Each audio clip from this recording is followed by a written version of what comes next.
Good evening and welcome to the Monomoy Regional School Committee meeting. Today is Thursday, March 13th, 2025. This meeting will be broadcast to Channel 22 as well as live streamed and recorded to the MRSC YouTube channel. I'd like to call the meeting to order at 6:16.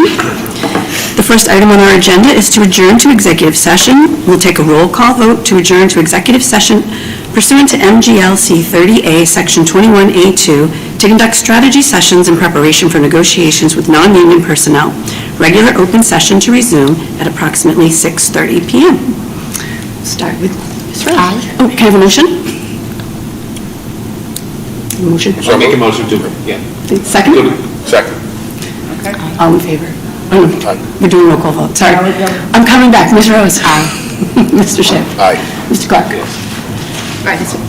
Chair is an aye. We will adjourn 6:16.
Welcome back. We will resume regular open session at 6:30 p.m. And just to note that Meredith Henderson has joined the open session. The next item on our agenda is public comment. Speakers are limited to 3 minutes. Do we have anybody here for public comment tonight? Come on up. When you come to the podium, please state your name and address for the record.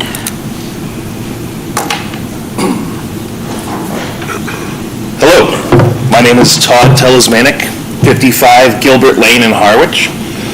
I'm a resident of Harwich, a business owner, and I have 4-year-old twins in the integrated program at Harwich Elementary School. And I just want to make sure that everybody, I was just having a conversation with Mr. Carpenter and he enlightened me on a few things. When you guys make decisions for preschools, for taking away teachers, for taking away classes, or moving classes to Chatham, please note that it does affect families. I've been in Harwich my whole life. People who are coming into the school, they are also residents of Harwich. They're trying to bring their families who are already in the preschool or kindergarten, and they've integrated their ways up through. We want to make sure that the people who are the children who are in school stay in the Harwich school system. I've seen it directly affect where children who have lifelong bonds, like myself, with the same kids I went to elementary school, middle school, started in preschool with. Some of them are sitting in the room. It continues. I saw firsthand children get moved from Harwich to Chatham from last year's preschool class, and it was completely devastating to try to explain to a 4-year-old or a 3-year-old why they can't see their friend anymore at school. That being said, there's a lot of different information which has just been brought forth to me about the future of the preschool program at Harwich, and everybody's got to be on the same page. It's not about budgets, it's not about this or that, it's about the children in this town and the families in this town and the families that are going to make a difference in this town going forward, not just, covering budgets and taxpayers and this, that, and the other thing. It's about the children and it's about the families. And when you guys make your decisions and go forth with the different things, let's keep that in mind, not just the well-being of the town's pockets or the other town in the region's pockets. Thank you. Thank you very much.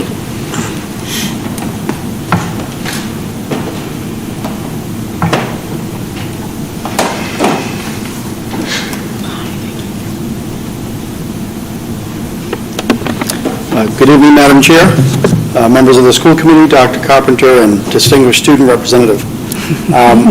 Joe Bowers, Town Administrator, Town of Harwich.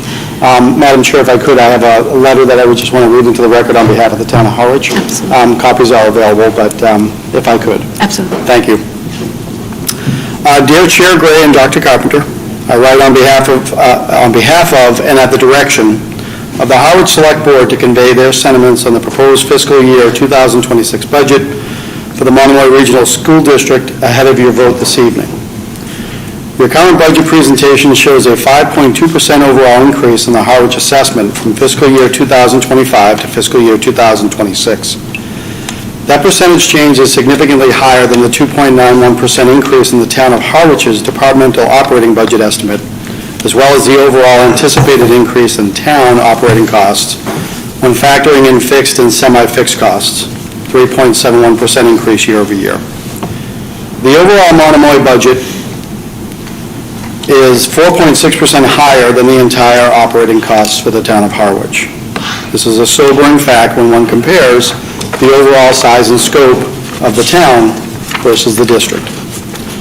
Additionally, the burden of the proposed capital expenditure at the Monomoy Regional Middle School represents the largest capital expenditure via assessment in fiscal year 2026 for the town of Harwich, excluding wastewater construction.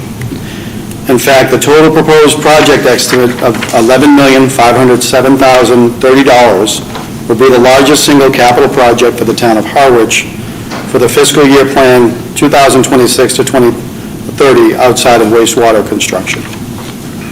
The directive from the Harwich Select Board to me is clear. Convey to the school committee and administration the urgent need for further budget analysis prior to closing out the budget process for fiscal year 2026. Failure to do so, in my opinion, could result in unprecedented actions such as a general override needed to support the town of Harwich's Monomoy assessment, the success of which I think would be in doubt. I will close, however, on a positive note to say that your team, Dr. Carpenter and Mr. McMillan especially, remain good partners in communicating and strategizing on these complex issues. And the same is true for our counterparts in the town of Chatham.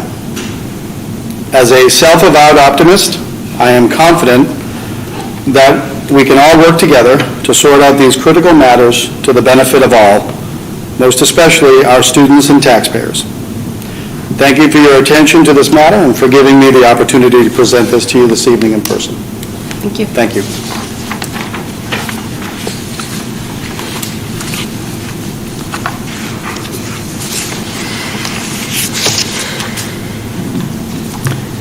Charles Gruska, 6 T-Berry Ave, Harwich.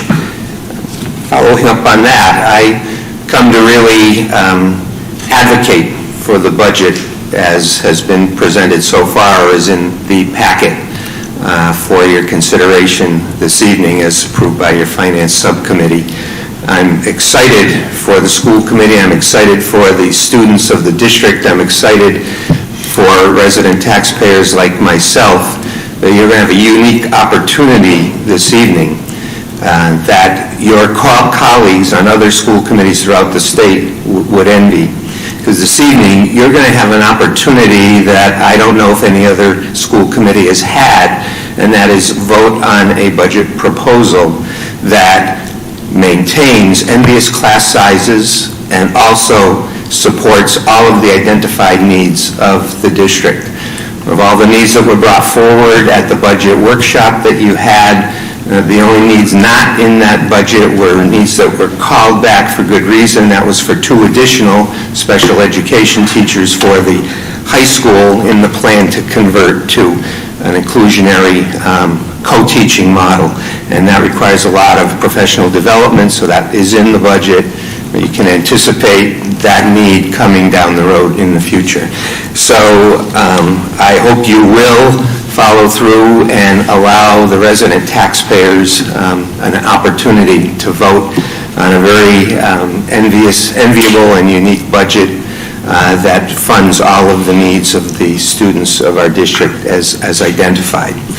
You're also going to be considering in your agenda this evening the recommendations from the building committee on the Monomoy Middle School project. As a resident taxpayer, I've attended all but the first meeting of that committee out of interest. And I want to share with you that I'm very impressed with that committee. I was impressed with the membership of that committee, impressed with the work that they carried out, the thoughtfulness and the discussion, so that they're continuing to carry out to this point.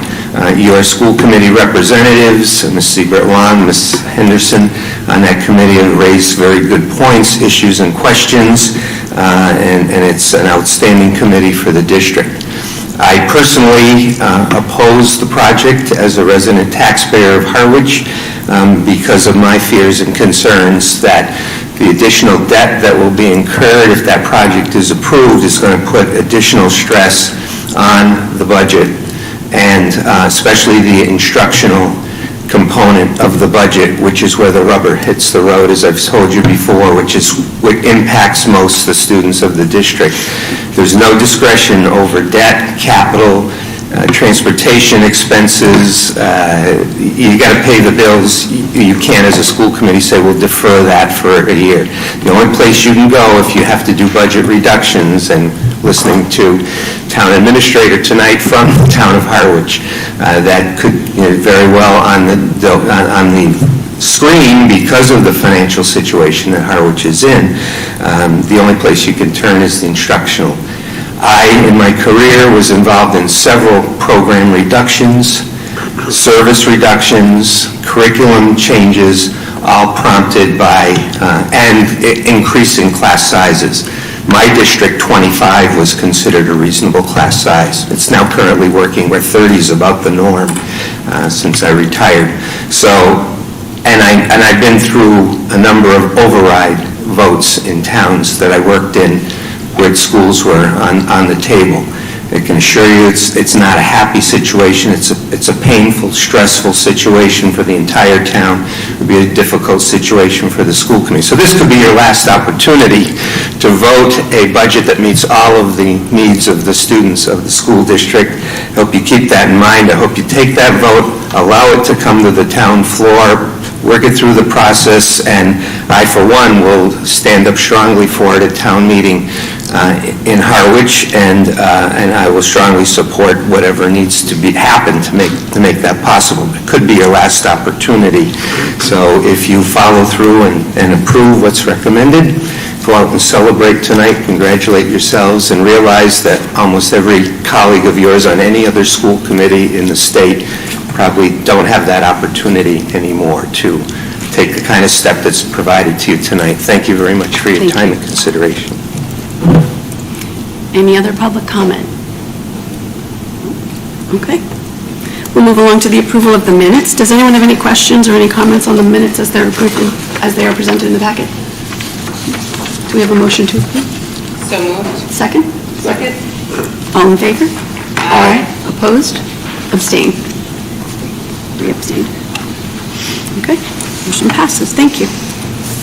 We'll move on to reports and discussions, and the first item is the November 2025 Visual Arts Department New York City trip proposal.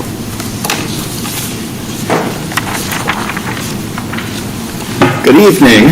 My name's Steve Cass. I teach TV production and digital media here at the high school. I am actually stepping in for Rose Richard, who is over next door getting ready for the play tonight. So she asked me if I could come here and present the New York City trip for next year.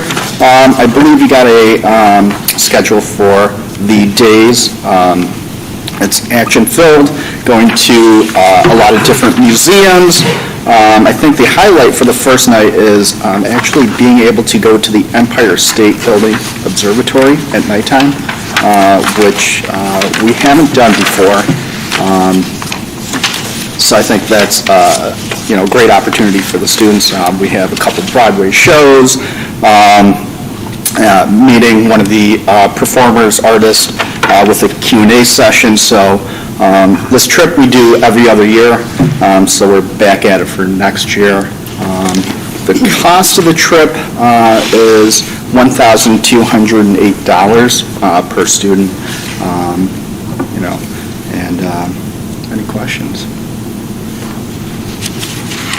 Anyone have any questions? Steve, looks like a great trip. Yep. Is this open to all students, or is it for those who are studying theater or the arts? We're keeping it with the visual and performing arts students, just, because they have an interest in these areas. In that department, in our And how department. many, I must have missed that, I think I saw it, but how many students are? So we're capping at 36 students. 36, We did that 2 years ago and it worked out pretty well. What were the 2 years ago, what were the top takeaways? What is it that the students like the most? The Broadway shows. We got one was for Hadestown, and the students Sure. were And what were the things were there any drawbacks about the trips, or any things that you would improve upon that you're going to be doing? No, I think there's a lot, but I think it's good because it keeps us busy and rolling, going to the different museums. We tried to switch it up last year, we went to, we're going to different museums next year compared to last year. Overall, the feedback from the students has been very positive. I don't think, they would change anything from it. Great. Anyone else? Same tour company? Same tour company. And you like them there? Yeah, See? yeah, they're great. Excellent. Yeah. I think, It's fun. yeah, Rose said they've used them since when they were in Harwich. So, Oh, good. Yeah. Okay. I know my kids went on the last trip and they absolutely loved it. The only regret was they didn't get to see the tree at Rockefeller Center. Which is a little chaotic. Excellent. No other questions? Thank you very much. Perfect, thank you. We'll vote at the next meeting. Perfect, thank you. Next item is the first reading of the 2025-2026 MRSD calendar. Good evening, everyone. Robin Millen, Assistant Superintendent. I am bringing forward the 2025-2026 calendar for your review and your first read. A couple of things about the calendar. So we worked with the Professional Development Committee, the union, and our offices to establish this calendar. You'll notice the federal holidays and some of the breaks fell a little interesting this year because of the fact, like, the Christmas break or the holiday winter break would come on, there'd be like a day on Monday, and then on the back end, there's only a Friday. So the Professional Development Committee and the administration and all of us talked about making sure that we would have a professional development day for teachers on the Monday before the winter break, and then bring children back on the Friday after the winter break to get them restarted and go back into the next calendar year. So that's one big change that we made this year. Another one is that we're still starting at the Tuesday after Labor Day, and we're hopefully, without any foul weather, going to end June 17th. And then the other professional development day is in November, right before the November 11th federal holiday. So families will have extended breaks on some of those weekends and winter holidays, and so we established it that way.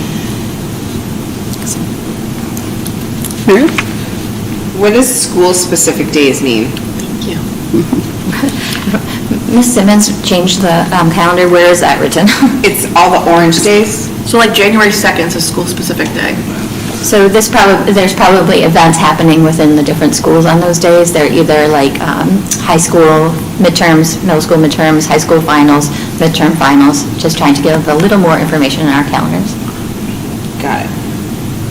So it's not closed. So it's senior week in May, final exams in June, on those stretches, and then January must be midterm. midterm exams in January. Conferences, maybe? Yes, conferences in October. In September. So senior week was in May, you said? And then what was that other one you said, Scott? The final exams in June. Or orange? Yeah, and then there's midterm exams in January. So in the orange in September are not conferences, they're start dates. So their K-12 start date is the 2nd. Okay. The 4th is kindergarten, or 1/12 on the 2nd. Kindergarten starts on the 4th, preschool starts on the 8th. Is this the calendar that's available to, like, do we put this out on the website? Yes, we're just a little late. No, it's fine. I just was curious if we can, if we can have a key for the orange or something, or more, because it's school-specific, so you're like, oh, it's orange, but I don't know if it applies to my school, yeah. student. So on the broader calendar, there's also like, this is the PDF that goes Yeah. out, but on the other digital calendar, it itemizes all So if those you don't things. know But I here, will you let can go out to that one. I will let Ms. Simmons know if she can find some Perfect. space. It's hard to fit everything you need into these. No, I get it. I just was like, wow, there's a lot more colors. She did a this great year. job, yes. Awesome. Thank you very much. Thank you. Next is the fiscal year 26 budget update and vote, Harwich Select Board messaging. So let's do,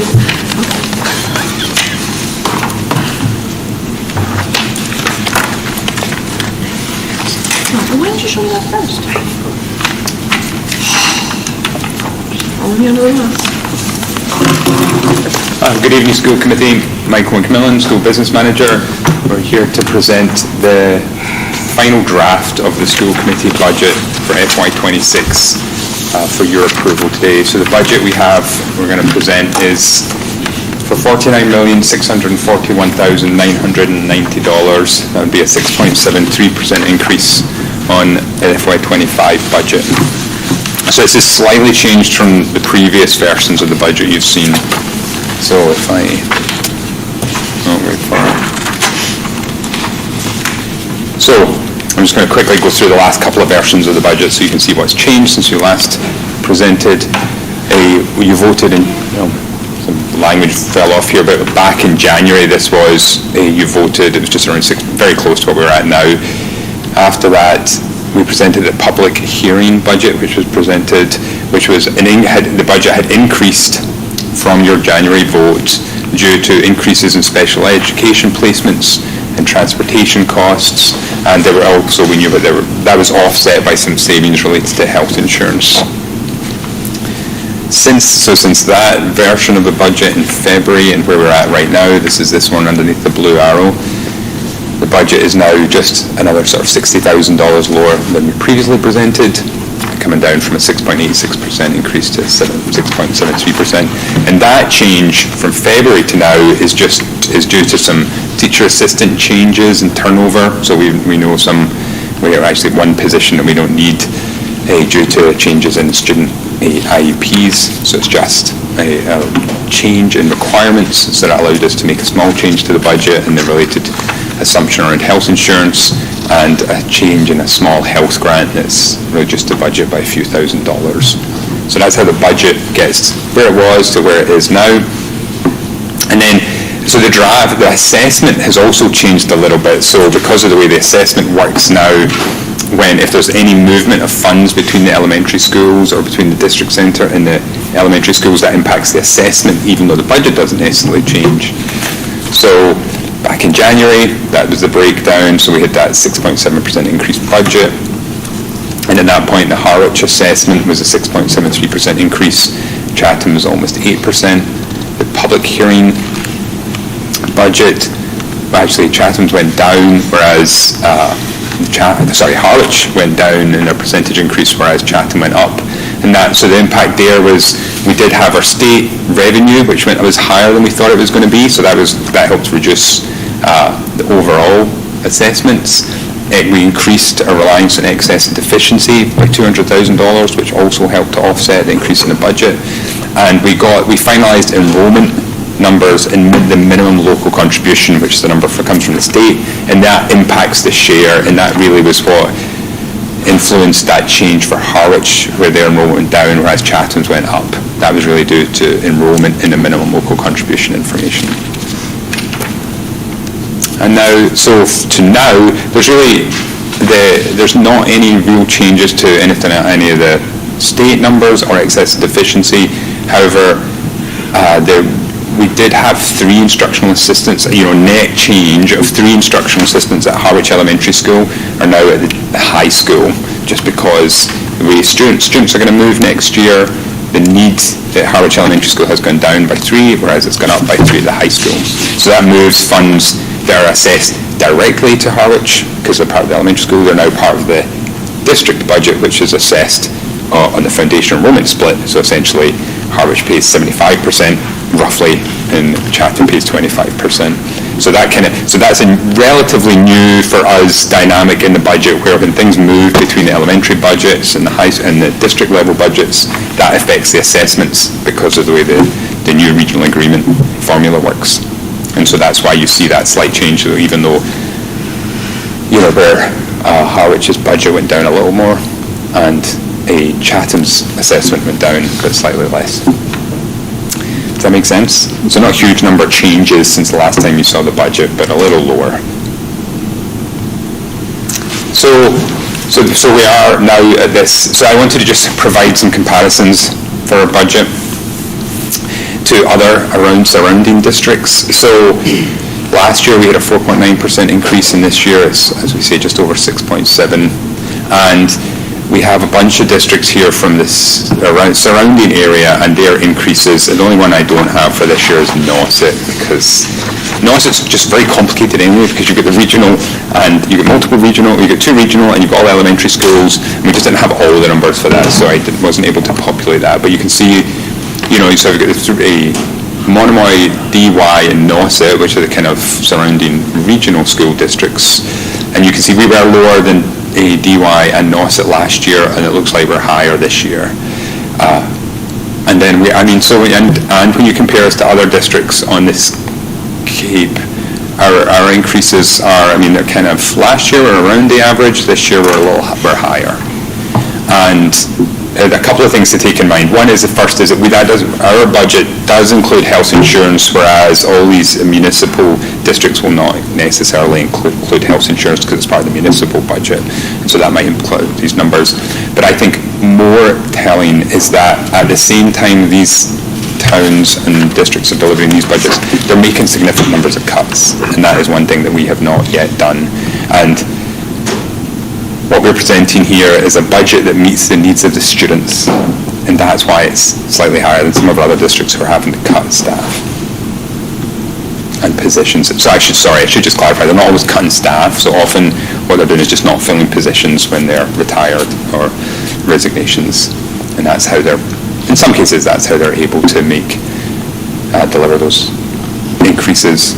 And I should say as well, I don't have the slide here, but we know that some of these districts also already have per pupil rates that are higher than ours. When we look at that slide I've presented a couple of times, it's a per pupil rate by school district, and we're about 2/3 of the way up.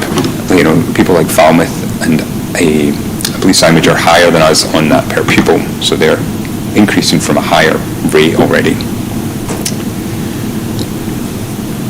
And so this is our budget request. So this was presented and discussed at our finance subcommittee last week, and it was voted unanimously in support, and is now here for your discussion and possibly approval. Anyone have any questions? Michael, I was just going to say thank you for the other district comparisons. I think we'd asked for that. Yes, you did meet. So that's really helpful. It seems like they're all fluctuating between 1% and 2% every other year. Yeah. So I think even though the number's higher, we're in line with what the other districts are looking at without significant cuts. Yeah. So when we talk about, we listened to the parent tonight, when we talk about impact on programs and impact on the children and the services that we're offering, truly, I feel like that's where we're down to in the budget, having moved around numbers continually. So without impacting class sizes more than we have, by reducing a significant amount of teachers, or maybe not backfilling where people who have retired, it's going to start really affecting the district in a negative way. So I do appreciate that comparison. It's very helpful. And that's really helpful, because you remind me to mention that at the same time as this, we've market adjusted our salaries. So we've seen 4 new contracts now being negotiated, and we recognize that in order to tackle some of our recruitment and retention challenges, we had to make some increases in salaries, and that's partly what's driven those increases as well. Sorry, I just have one more follow-up question, and it's okay if you don't know the answer, but I just was curious I'm sure we've talked about it, but do we know that? Yeah, so I know it fluctuates So too. we have some retirements. I should say that I have not reflected savings from retirements in this budget. Okay. And the reason for that is that, so in the past, we would have somebody retire, and as you would expect, they were near the top of the scale in terms of the step and lane they were on, and they would be replaced by somebody relatively low down on the scale. What I'm finding now is that turnover is increasingly a cost rather than a saving. So in that 2 years ago, I think part of our savings was we had turnover, and it saved us like in the region of $300,000. This year when I'm creating the budget, I'm seeing turnover is costing us because the people we're hiring are already experienced and often have multiple qualifications, so they're higher on the steps and further along in the columns. And so we're not seeing savings, and in fact we're seeing costs. So if somebody retires or resigns, they're replaced by somebody who is more expensive, or at least in the same sort of ballpark, and so we're not seeing the savings. That could be a blip, but that's what, so when I was putting the budget together, and you'll see when you go through the account line by account line, I would be looking at it and I'd be like, why has this gone up so much? There's 4 people in here, and I'm seeing like a 7, 8, 9% increase in the account line, and it's because we've had 1 or 2 people have turned over, and they're being replaced by somebody who's higher up in the steps and lanes. So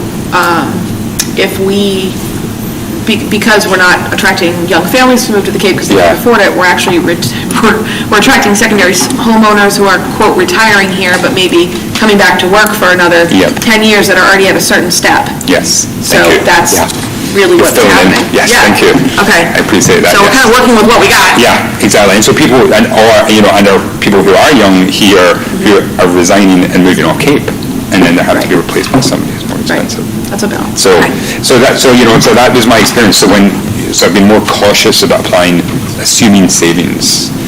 So, if that picture changes over the next couple of years, then of course we'll update our numbers and we'll see that in the budget next year, but we won't see increases, but that remains to be seen. Actually, sorry, Brian. Go ahead, Brian. Go ahead, Jack. I just have one more question. Sorry, just one more. Pre-K, Yep, are we retaining staff in Chatham? yes. We are, okay. So, we're retaining positions in Chatham. So Okay. yes, this includes 2 positions, a teacher and an IA for the pre-K program at Chatham. Okay, all right, thank you.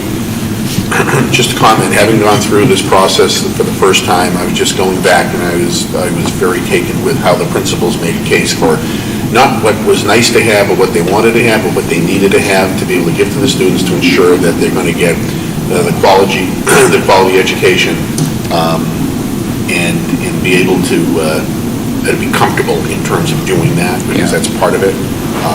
So I think as we look back, that these are things that are going to really pay off dividends for the education of the Monomoy school system this year. Thank you.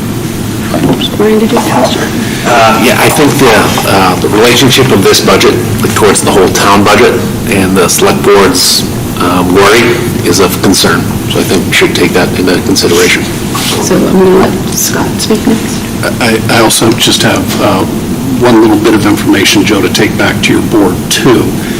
And if we're in a position where we need to go and cut the budget that Charles so eloquently spoke about, what history says on the Cape is a school district that cuts sees flight from their district. It's, families have chosen Monomoy, and our families have stayed at Monomoy because of the stability. And we've shared in budget presentations that we've shifted the school choice out $800,000 in our favor, and it's a number that I prefer to go and keep in our favor and not see it just us, reducing a budget and throwing money out the window to other school districts. Any other questions for Michael? Scott, do you want to give an update? Sorry, Michael, our timeline, just as a reminder. So the way the budget timeline is structured is this was really the last kind of scheduled discussion on the budget. We vote, that is then communicated to the towns, and because the Chatham's warrant, I believe, closes today. I think this is their last item. They're waiting for our numbers, and they'll close the warrant, and then it'll go off to the printers and be printed. And I think Chatham's is Harwich is a couple of weeks from now, 24th. Their warrant closes. So that will go to the towns, and the select boards will have an opportunity, and we're presenting to the Chatham select board on the 18th. That's just next week. This new number, and then. However, I should say there can still be some discussion back and forth about this. And in the past, further information has been brought back, or views have been brought back to the school committee in the past for discussion, and that may well happen again. I would expect that. So tonight, we need to vote on what's been approved by the finance subcommittee. Yes. That's been brought to Yes. us tonight. Yeah. But we got the letter today, and so we can put this on the calendar for the 27th to come back and have a discussion about the Harwich request. Can you come back on the 27th? Yes. Sure. Yes. Okay. Scott, was there any update from, any other updates? Okay. Okay. So that's how we'll move forward. We'll vote on the one that we've got. Yeah. Give the finance subcommittee time to review the requests and understand what the requests are, and come back on the 27th. Okay? Okay. Any other, Jackie? That's not a question. Are these the motions? Yes. I'll make a motion. Good, okay. Motion one is to approve the FY '26 budget of $49,641,990. You want them together, Michael, is that okay? Yeah. Or two separate motions? I can't remember. No, there's two. Two, yeah, two. Okay. So the second. Second. Any questions? All in favor? Aye. Opposed? No. Abstain? Okay. And can we have a second motion? Motion to approve the FY '26 assessments as follows.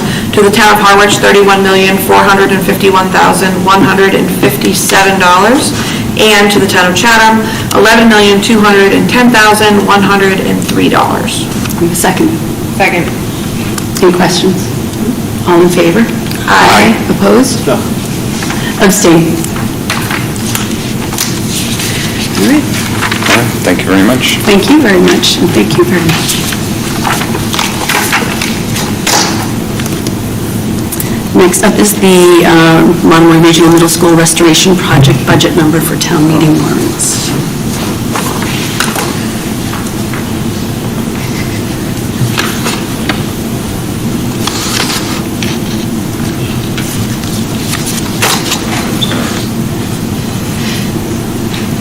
So, school committee. Michael still. So, as you know, we've been working with the Monomoy Regional Middle School Building Committee and our team about the development of the budget for the middle school restoration project, which includes the siding and the windows and the necessary repairs. So, we are also at a deadline to get that number to the towns for their warrants. So there's also, we're also at a time crunch for that number, and so the team, the architects and our project manager has been working really hard to condense this process so we have a finalized number. So we're going to talk a little bit, first there's two agenda items here. First, we're just going to talk about what that number is, and in the next item we'll talk about the debt vote to get approval to actually go ahead with the debt that's necessary to deliver that number. So we're at the total estimated budget right now is $11,507,030, and that is the full project estimate. And I have David Choi here from ECC Corporation, who's our owner's project manager, has been working on the project. He's just going to give you a little overview of what the number is and how it got to where it is. David.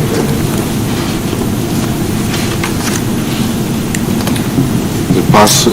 Yes. Is it possible to go to the next slide? Yeah. Right. Go to the boxes. Yeah, the boxes, right. Yep, this one. This is good. Thank you. So, total project budget, yes, sir. Just maybe for those on the committee who might not know what an owner's project manager is. Yes. Maybe if you want to explain that little piece too. Right. David Choi, owner's project manager.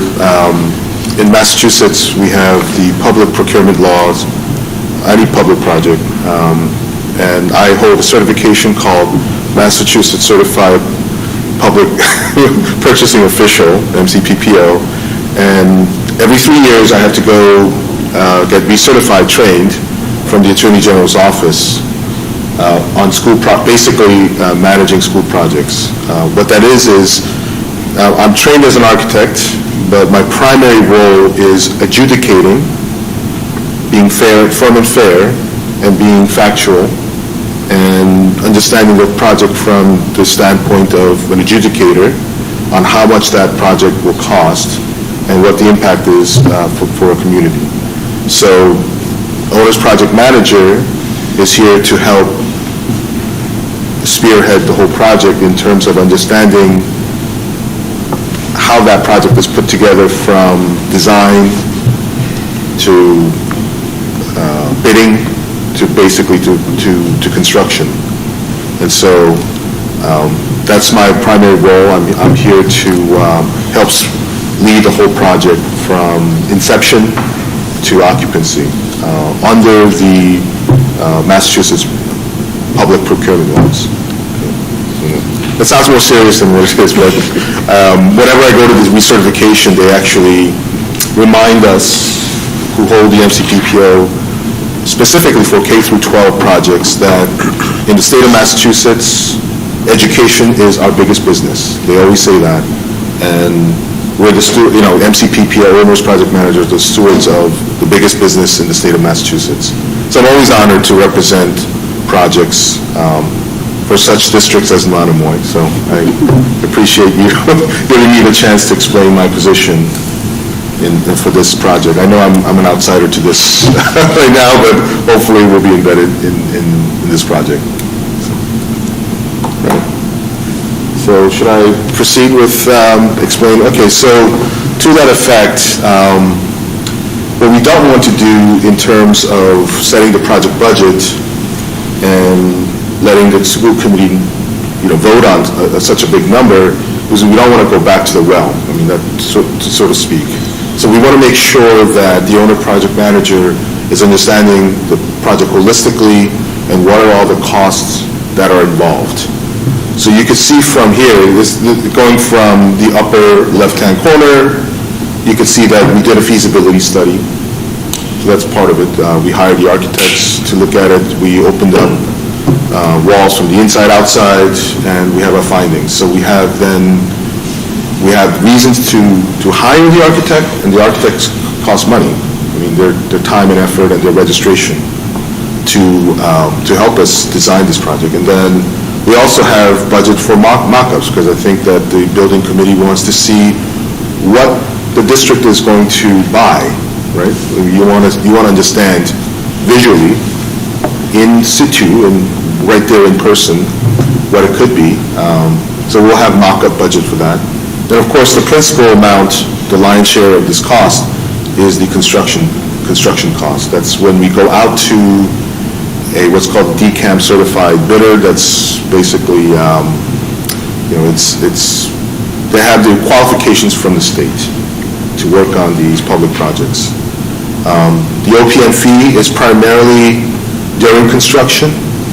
The lion's share of that cost would be for the OPM. Right now, the OPM's cost is not as high as what it would be in construction. So what that means is that we would have to show up frequently, work with the contractor, and be your eyes and ears, because obviously we're all busy. It's not your daily job, it's my job to make sure that the contract and the contractor that's working on the project is honoring the 10 million plus construction budget. So we'll be the watch guard for that. There are costs that are administrative. I mean, I think right now this is an administrative cost to hire an OPM to present this budget, and also to come up with all of the future planning of why this costs so much. Why did it go from this amount to that amount, and work with the school committee and work with the engagement, and also the community engagement, that is. And so you have a budget that is all-inclusive of what a project could be. So it's not just the construction, it's all the background work and manpower and brain power that's required to get that done. So I hope that explains that slide and why that number is the way it is. So these are all additive, if you will. All right. So any other question? I just have one quick comment, which is, so after the last, so there's kind of, as you might have seen in the last, we had a quote of around $6.3 million a few months ago, which we looked at, and that was before the windows had been added and the full scope of the project had been resolved. And one of the questions at that point was, what is the condition of the building, and are we going to find hidden costs as we start to pull off the siding? So since then, the architect and working with the OPM and the construction company and testers have done a ton of work on the building, pulling off shingles, drilling holes to pull out cores from the drywall to determine the condition of the building. And thus far, the condition is largely where we thought it was going to be around it when we did the feasibility study. So we've done a lot more research. There's definitely problems. We know that. That's why the project's happening. But so far, the problems are roughly where we thought they'd be. There's some areas of concern, but by and large, we are where we thought we'd be.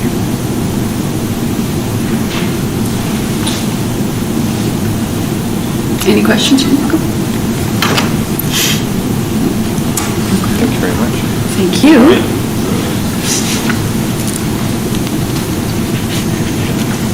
So are we going to do a motion for, or is there another presentation?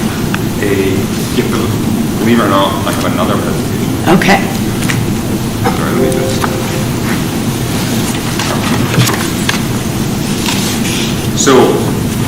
So we actually, there isn't we don't have a vote on the budget unless, do we need one? Yeah. I just have a question, I'm sorry, Madam Chair. We have a vote for the town meeting warrants for the project budget, and then we have a separate one for the restoration debt authorization vote. Okay, so...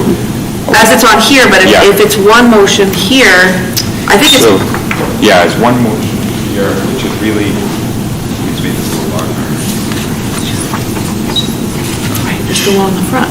So I don't know if we need to do that now, or do you want to wait till you do your second presentation? Do we think we need to, I guess, I'm not sure if we need a vote on the budget. The 11,507,000.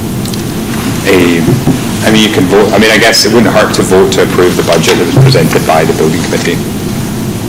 The debt borrowing is essentially just $2.5 million. Less than that. Less than Yeah. the total amount, because $2.5 million was approved last year at town meeting. Yeah. So why don't I tell you what the vote that we need is, and it might be helpful to have a vote on the budget prior to this. But, so at this point, so now that we have an idea of the total cost of the budget, we need to now move forward with the process of securing the debt in order to pay for it. So ultimately what the district will do is it will go out to borrow the funds to pay for the cost, to pay for the construction as it's completed. So we consulted our bond counsel about the best way to go about that now that we have this number of $11,507,000. And his advice was that because we already have approval for $2.5 million, that was the original estimate for this project, that then this next debt authorization should be in addition to that $2.5 million. And so that's why we have a motion here that's proposed that is that the amount of $9,707,030 is approved. And that is approved to go forward for debt authorization in addition to the $2.5 million. And so if you if you authorize the district to increase the borrowing for this project, we will then write to the towns to give them notice that we've done that. Go ahead, Jack. Yeah, so I think if we did that motion for the debt authorization, and at the end say for a total project budgeted at, Yeah. and then do the, where is it? The 11 million, it's in front of me somewhere. Yeah. 11,507,030. Yep. And then that would kind of, the motion would carry what the full is, but that we're appropriating the 9 million to add to the Yep. 2.5. Okay. Does that good? Perfect. Sound good? And then the next step in the process, then I'll go to the towns and they will have, as with the budget, the select boards will consider it, and then it'll go on the warrant for the town to be voted on in the towns. The annual town meeting. Any additional questions? Okay, so do we have a motion? Sure. Motion that the amount of $9,007,030 is appropriated to pay additional costs of renovating and reconstructing the siding and windows of the Monomoy Regional Middle School, including all other work incidental and related thereto, and that to meet this appropriation, the district treasurer, with the approval of the chair of the committee, is authorized to borrow said amount under and pursuant to GLC 7116D or pursuant to any other enabling authority, and to issue bonds or notes of the district therefore. The amount authorized to be borrowed by this vote shall be expended in addition to the $2,500,000 previously authorized to be borrowed for this project, for a total project budget of $11,507,030. Second. All in favor? Aye. Opposed? Abstain. Okay, Thank you very much. thank you. And it was just a further voted to authorize us to inform the select boards. So to Oh, sorry. Do I need to do a separate motion for that? Or do you want me to amend my motion? I made your motion to include it, or it's entirely up to you, separate. Second motion. I'd like to make a motion. Motion further voted that within 7 days following the date of this vote, the district secretary is directed to give written notice of the amount of the debt authorized by this vote and of the general purposes for which it was authorized to the select board in Chatham and the select board in Harwich. Second. Second. All in favor? Aye. Opposed? Abstain. Okay. Right, thank you very much.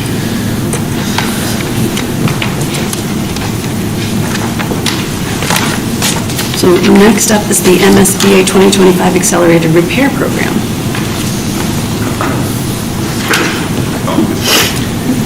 While Michael's queuing this up, I can put at least the first part of Michael's presentation into some context. So included in what you just voted for the project is siding, trim, and the windows.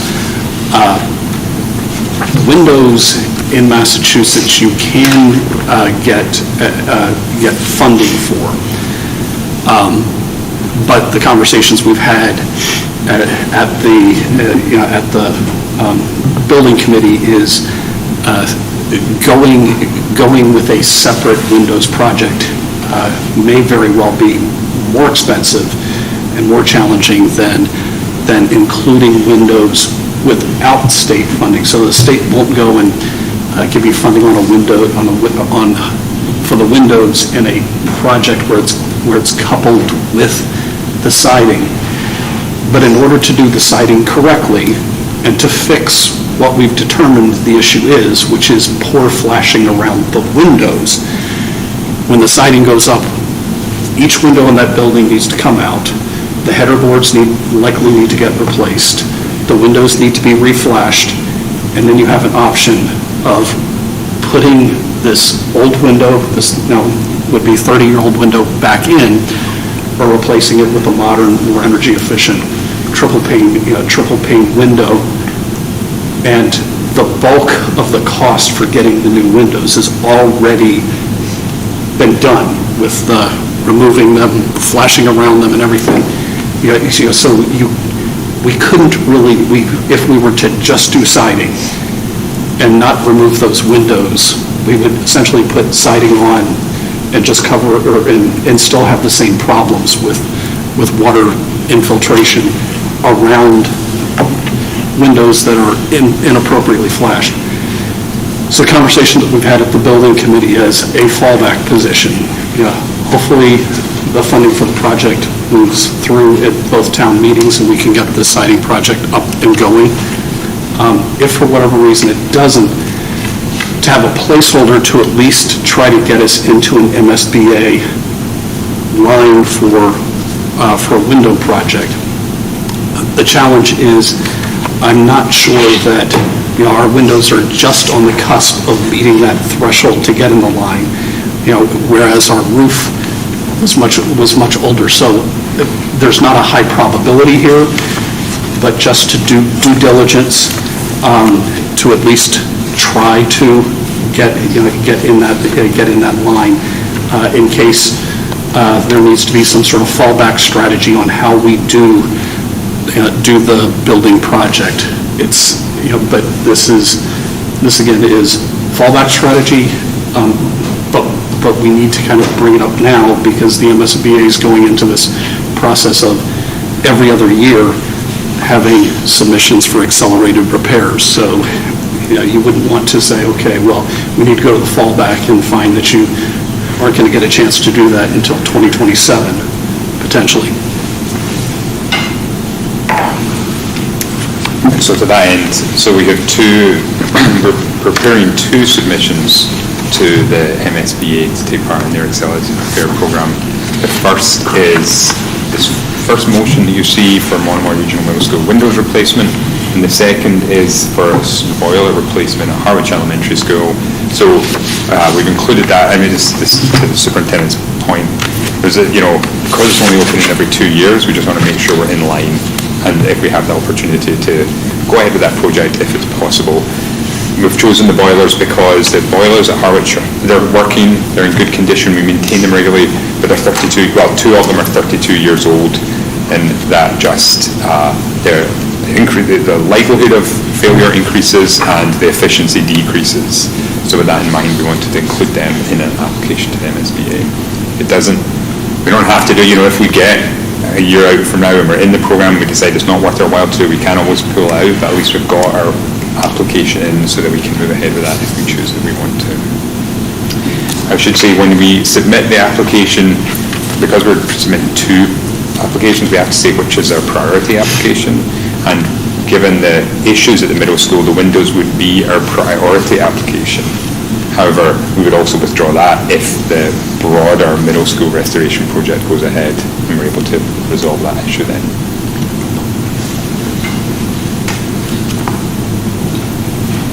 So, if we're, let's say hypothetically 2 years behind, do we have to reapply again, or once we're in the pipeline, we're in the pipeline?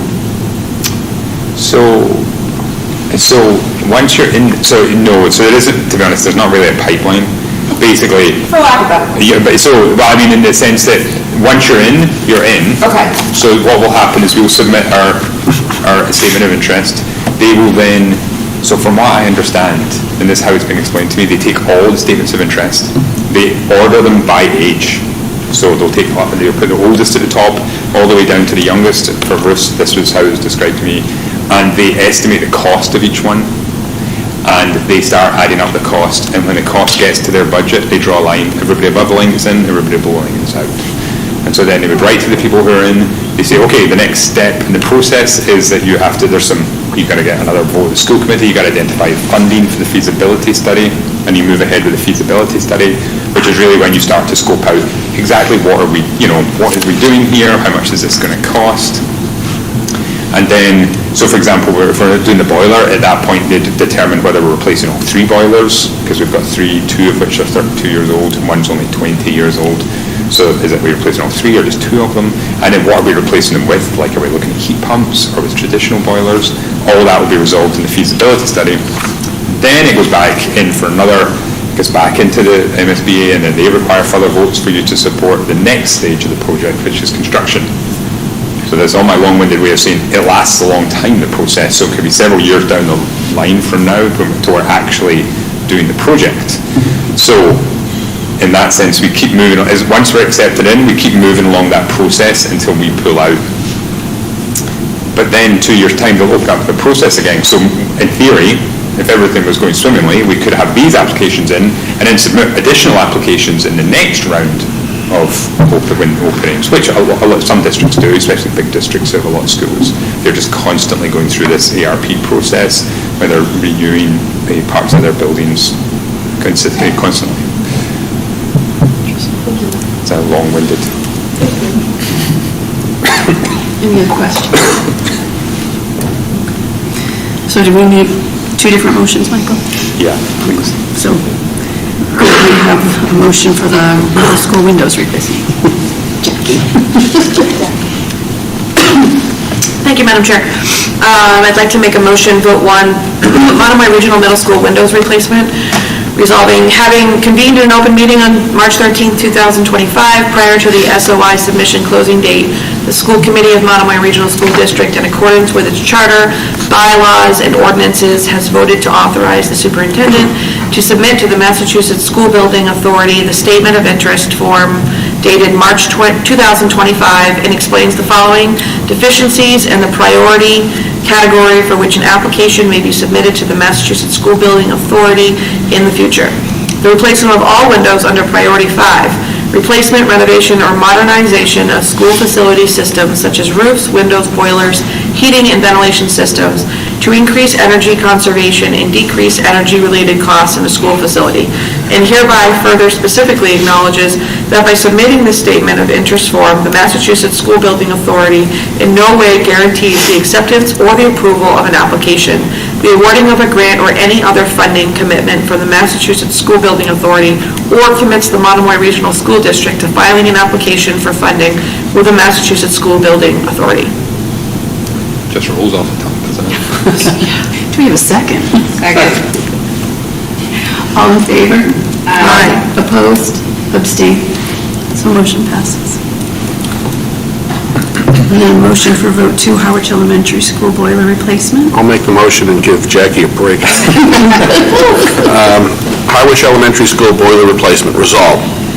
Having convened in an open meeting on March 13th, 2025, prior to the SOI submission closing date, the School Committee of Monomoy Regional School District, in accordance with its charter, bylaws, and ordinances, has voted to authorize the superintendent to submit the Massachusetts School Building Authority the statement of interest form dated March 2025 for the Harwich Elementary School located at 263 South Street, Harwich, Massachusetts, 02645, which describes and explains the following deficiencies in the priority category for which an application may be submitted to the Massachusetts School Building Authority in the future.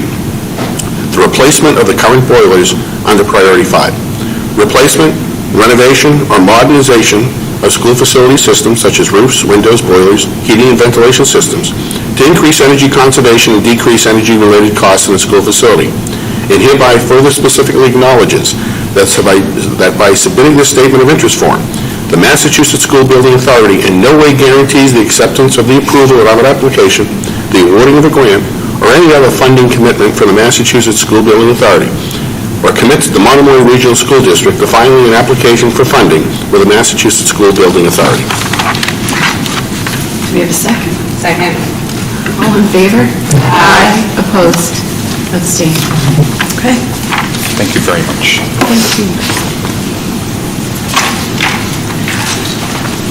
Moving on to the subcommittee representative and liaison reports, restoration project update. I'll start.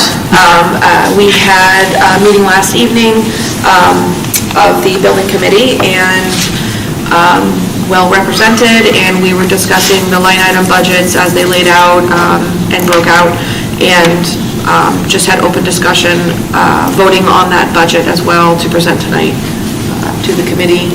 And I'm trying to think of anything else that, mainly it was just discussing the budget that we were presenting tonight and how things broke out. We did talk about some of the lines. There's a contingency percentage in there to help support any change.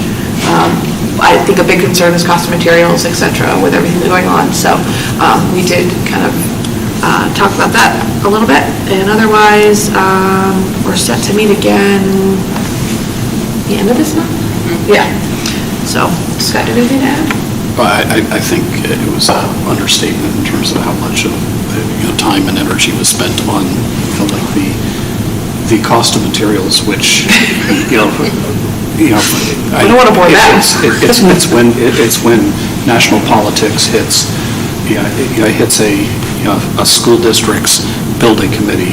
So here we are going out ideally to get support from the taxpayers for a project, and having to carry healthy contingencies because you don't know if a tariff on aluminum is going to impact the cost of the aluminum frames around the building, or it's just those are becoming, I guess, unknowns that that even we've got a great building committee with a lot of contractors, and they're starting to get pretty worried about what the cost of goods are going to be. But I think everybody felt confident that the number that we're going to ask for is one that should be able to go and cover any contingency that comes up.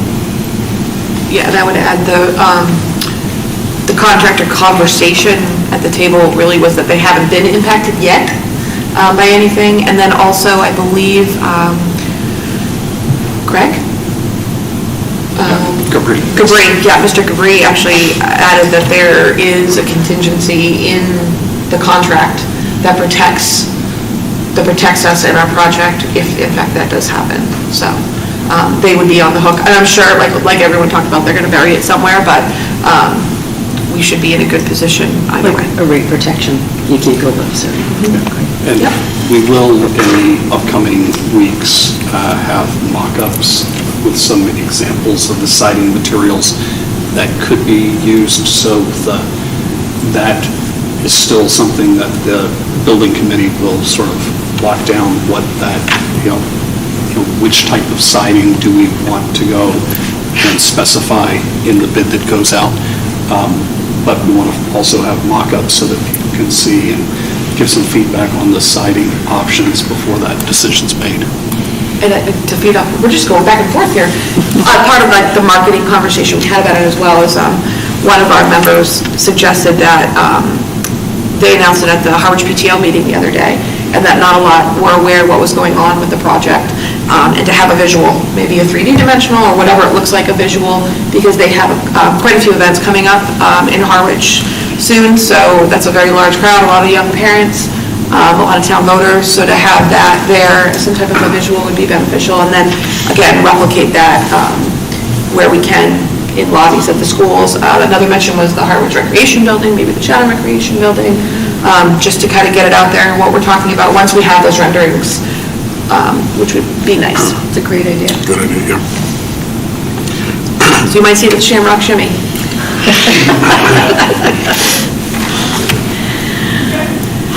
Any other updates? That's it. And Finance Subcommittee?